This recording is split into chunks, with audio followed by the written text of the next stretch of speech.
38세 남자가 딱 왔어요. 2달 전에 성관계를 했는데 최근에 몸에 붉은 반점이 생기면서 피곤하고 감기 기운이 있고 어떨 때는 몸살이 난다고 와요. 이게 에이즈의 전형적인 증상이에요. 전형적인. 에이즈 같은 경우는 인간 면역 결핍 바이러스에 의해서 전파가 되는 거거든요. 면역력을 못 갖게 되는 거예요. 그래서 쉽게 말하자면은 흔한 감기에도 걸려 죽어요. 감기에도 그냥 병원체를 이기지 못하고 사망하는 전염병이에요. 우리나라 같은 경우 지금 감염 상태를 보면 젊은 층에서 급속하게 증가되고 있거든요. 현재 에이즈 감염된 국내인이 한 16,000명 이상으로 나와 있어요. 검사상으로. 남성이 93%, 여성은 7%. 그런데 이게 이제 공식 통계고 실제로 숨어 있는 것을 보면 이것이 한 4, 5배라고 생각해야 되겠죠. 이 잠복기가 한 달 정도 돼요. 그래서 한 달 뒤에 이제 급성기가 나타나는데 그야말로 이제 감기 몸살 증상이 나타나는 거예요. 열이 나고 목이 아프고 림파선이 붓고 그다음에 머리가 아파요. 머리가. 그리고 온 관절들이 애려요. 뼈마디가. 그래서 이제 진짜로 감기 왔구나 하고 이제 치료를 받으러 오는 거죠. 근데 이러한 증상이 있는데 의심스러운 성관계가 있으면 항상 성병을 생각을 해봐야 돼요. 그래서 이제 이때 감기 치료 후고 이제 혈액 검사나 이런 걸 안 하잖아요. 그럼 감기 치료 후고 좋아져요. 그리고 이게 한 몇 년이 흘러요. 5년, 10년이 아무것도 안 나타나는 무증상 잠복기에 돌입을 해버려요. 그런데 이때 이제 바이러스는 HIV 바이러스가 우리 몸에 면역계를 이제 다 파괴해 버리는 거예요. 각종 바이러스, 결핵균, 진균, 곰팡이들에 감염되고 입안, 아구창 생기고 카포시 육정, 폐렴 등 여러 가지 형태의 감염증이 일어나요. 이제 비뇨기과적으로는 요도염, 방광염, 전립선염, 부고환염, 결핵, 생식기 주위가 파이는 궤양 등이 나타나요.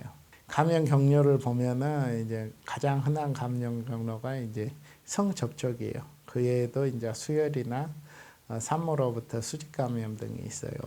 그래서 이제 미국 내 에이즈 환자들 63%가 선교를 통해서 감염이 돼 있어요.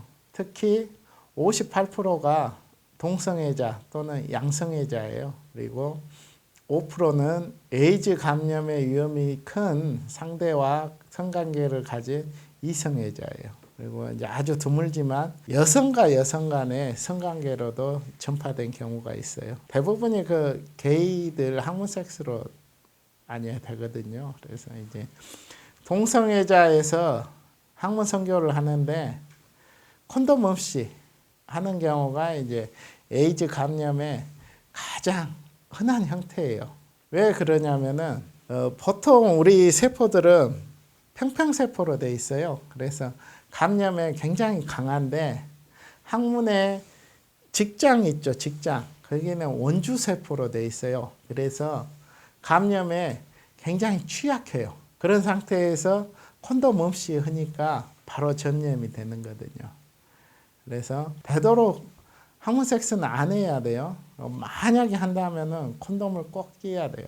성교 외에도 에이즈 환자가 있다 그러면 혈액, 타액, 우리 침 마르죠. 정액, 눈물, 모유, 소변 등에서도 바이러스가 검출이 돼요. 그래서 이걸 통해서 감염이 될 수 있어요. 드물지만 구강 성교도 에이즈 감염 경로예요. 그래서 깊은 입맞춤도 전파 가능성이 있어요. 그래서 타액에서 또 침에서도 에이즈 바이러스가 있기 때문에 상대편 구강 안에 상처가 있다면 이 감염이 돼요. 그렇지만 뺨 등에 입술을 가볍게 대는 가벼운 접촉은 감염되지는 않습니다. 그래서 에이즈 환자하고 한 번의 성접촉으로 감염될 확률은 질내 삽입은 1%도 아니에요. 0.04%예요. 항문 삽입은 1.3%예요. 그래서 한 번 했다고 감염되지는 않아요. 그래서 너무 걱정하지 마라 그러거든요. 그런데 이 보다시피 질내 성교는 0.04%고 항문 성교는 1.3%예요. 100배 이상 차이가 나거든요. 그래서 항문 성교가 그만큼 위험한 거예요. 그리고 이제 두 번째로 수혈이에요. 수혈. 에이즈 환자의 혈액을 수혈받았을 때 감염이 될 수 있어요. 그 감염 확률은 95% 이상이에요. 거의 다이렉트로 다 된다고 보면 되죠. 그러나 이제 수혈 중에서도 감마글로불린이나 B형 간염, 감마글로불린, 혈장 출혈 B형 간염 백신을 통해서는 감염되지는 않습니다. 마지막으로 수직 감염이요. 임신 중에 태반을 통해서 감염되거나 분만할 때 감염되거나 모유 수유를 통해서도 감염돼요. 이때 감염은 확률은 30%예요. 에이즈 진단은 가장 많이 하는 게 이제 HIV 항원 항체 검사법을 가장 많이 해요. 오라키 테스트로도 하고. 그래서 여기에서 양성이 나오면 이제 확진 검사로 웨스턴 블로팅이나 RPIA 검사 등을 해요. 그래서 선별 검사, 확진 검사에서 양성이 나오면 전염력이 있다고 판정을 해줘요. 그래서 에이즈에 감염되고 인체에서 항체가 만들어지는 시간이 있어요.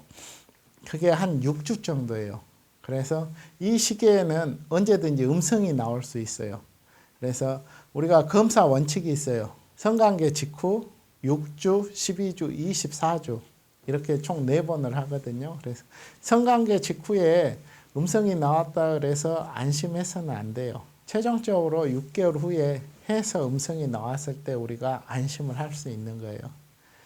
근데 이제 결국은 치료인데 에이즈는 면역계를 깨트려 버리는데 이것을 다시 완전 원상복귀할 수 하는 치료제는 아직까지 개발이 안 돼 있어요. 그래서 이런 바이러스의 역전사를 막을 수 있는 약제라든지 이제 새로운 약제들이 이제 개발돼서 병행 투여하고 있는데 이제 면역력을 도와는 주죠. 하지만 완전 치료제는 아직 안 나와 있어요. 그래서 이제 이 주의사항이 있어요. 우리나라에서 가장 흔한 감염 성로는 성관계입니다.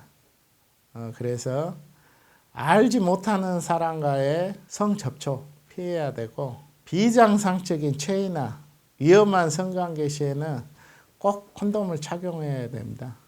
세계보건기구에서 추천하는 효과적인 에이즈 예방법이 바로 콘돔입니다. 또 주의사항으로는 다른 사람이 쓴 면도기, 칫솔, 손톱깎이는 같이 쓰면 안 돼요. 그건 에이즈가 감염될 수 있습니다. 그러나 에이즈 환자가 썼던 컵이나 이불, 옷, 그리고 같은 사우나나 수영장 이용, 그리고 환자가 조리한 음식을 먹는 것들은 문제가 없어요.